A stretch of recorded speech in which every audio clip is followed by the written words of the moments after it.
This portion of the news brought to you by McDonald's. McDonald's, I'm loving it.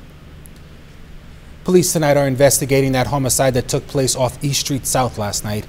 Police say the victim was on bail for a serious crime and was being electronically monitored. His body was found in bushes in the area of Coxway sometime after 10. Police say he was found with a gunshot wound to the head. Authorities are seeking your help in finding the culprit or culprits responsible for this crime.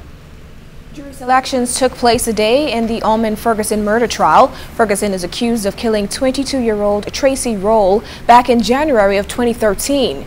Roll was fatally stabbed to death during the early morning hours on January 12 while on Bougainvillea Boulevard in South Beach. Meantime, the trial was adjourned to Thursday, June 25th after Justice Vera Watkins indicated that she will not be ready to proceed with the matter until that time.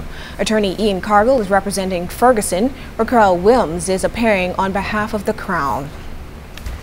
Court proceedings took jurors outside the court this morning in the murder trial of Justin Mackey and Tristan DeVoe.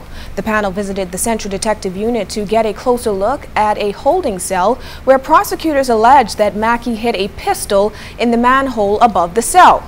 Upon returning to court, Justice Carolita Baffle explained that while at CDU, officers pointed out certain things in the cell block area while demonstrating how they say Mackey placed the gun in the manhole. Mackey and DeVoe are charged with the May 2013 killing of Shenrio DeVoe, as well as possession of an unlicensed firearm. The Crown case is led by attorney Anthony Delaney, while Ramona Farquharson Seymour and Dorsey McPhee appear for the accused. 3 men and 1 woman who were taken before Chief Magistrate Joyanne Ferguson Pratt to face a number of firearms charges were, in her words, sent back from where they came. That's because the prosecution did not have the files necessary to proceed. The 4 were scheduled to face charges related to last week's major firearm seizure, but the attorney, Dr. Glendon Roll, requested that they be granted bail or release. But the Chief Magistrate said she did not have the proper authority to release or grant them bail because they were essentially not even before her. Chief Magistrate Pratt then ordered them, quote, sent back from where they came from. From the Senate, senators met briefly in the upper chamber today for the first reading and tabling of bills pertaining to the 2014-2015 fiscal budget, which was passed in the House of Assembly last week. Senators are expected to begin debate on the budget bills on Wednesday. They're expected to wrap up the debate by Thursday.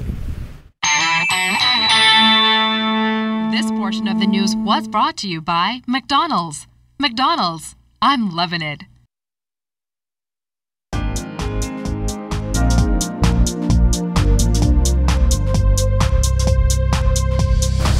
This is your Royal Fidelity Business News. I'm Jimenita Swain. Commonwealth Brewery Limited reporting a solid performance for the last fiscal year despite a difficult year topped off with rising costs and the introduction of value-added tax. CBL Chairman Julian Francis, in his address at the company's 4th annual general meeting, highlighted revenue increase of about $5 million from $119 million in 2013 to $124.4 million in 2014. Francis said Commonwealth Brewery Limited is a great company with a great history and great potential. Managing Director Hans Nevin admitted the business environment in 2014 was challenging, and he added that despite a difficult environment, the company did well. In other business news, technical personnel working in 13 Caribbean countries, including the Bahamas, have new tools for promoting in vitro cloning of tropical plants. This thanks to an initiative promoted by the government of Mexico that is being carried out with support from the Inter-American Institute for Cooperation on Agriculture. Based on the expertise they have just acquired, the participants expect to prepare a protocol on in vitro cloning for use in their respective countries of origin. The experience and parameters established by the Scientific Research Center of Yucatan, the facilitator of the training event, will be used to develop the protocol. And in international business news, Google plans to censor unauthorized nude photos from its influential internet search engine in a policy change aimed at cracking down on a malicious practice known as revenge porn. The Associated Press is reporting that the new rules recently announced will allow people whose naked pictures have been posted on a website without permission to ask Google to prevent links to the image from appearing in its search results.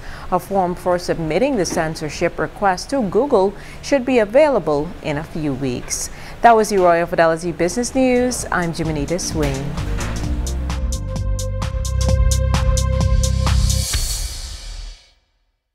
Although strides have been made in the fight against HIV/AIDS here in the Bahamas, officials from the Bahamas AIDS Foundation say the need is still great for volunteers to continue their work. C.S. Gadley tonight tells us more about the appeal being made. Noting a decline in volunteers over the years, officials from the Bahamas AIDS Foundation recently hosted a one-on-one event designed to provide information about HIV and AIDS and the work of the foundation. Foundation President Lady Camille Barnett stressed that as the fight against HIV and AIDS continues, the role that volunteers play is paramount to its success. Yes, we need money, but we need volunteers as well. We need people who are willing to do a whole variety of different things. It might be an IT person who can help fix the computers. It might be someone in human resources who can come and maybe try to bring some kind of organization to our staff. So we're looking for a whole variety of things. We're looking for people to mentor the kids. Okay, people who have any kind of special skill, some kind of life skill that you'd like to share with the kids. So we're looking for volunteers. And you know, around World AIDS Day, we have a whole variety of activities, and we need people to help organize them. Barnett also wanted the networking event to dispel the myth circulating that volunteers must have HIV and AIDS. It's something she says is absolutely not true. She is encouraging people to shy away from that type of thinking, as we are all affected by HIV and AIDS. Dr. Diablo Yaron from Mali, West Africa, who was in town for the event, pledged his support. I am able to help. Why? By what way I can help? By to be a volunteer, to give maybe a help by money, or to participate everywhere I find this kind of situation. As part of his corporate responsibility, CEO of J. Sawyer and Associates, Jerome Sawyer, says he felt compelled to assist the Bahamas AIDS Foundation and believes corporate Bahamas should come on board as well. For me, it was the fulfillment of a deep desire that I have to assist. I don't care how small your business is or what you do, you have an obligation to help. And whether it's the AIDS Foundation, whether it's the Cancer Society, whether it's some small organization that's out there trying to help, I think once you're in business, you have a responsibility to help the community in which you work, the community in which you are able to derive your profits.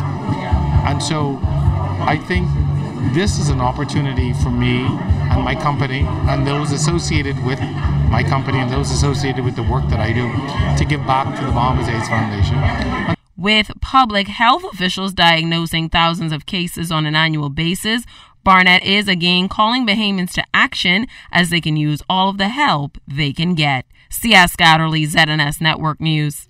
Seeking to create enriching experiences in the sciences for Bahamians, the Leon Levy Native Plant Preserve, operated by the Bahamas National Trust, welcomed 3 students from the College of the Bahamas to participate in their summer internship program. Shannon Tate, Francesca Ramming, and Tamron Johnson arrived at the preserve in May ready to learn and prepare for their careers. These young scientists are being immersed in Bahamian natural history through personalized lectures as well as field and research time with seasoned field biologists, ecologists, and geologists. By the end of the first week, they were able to identify 52 plant species.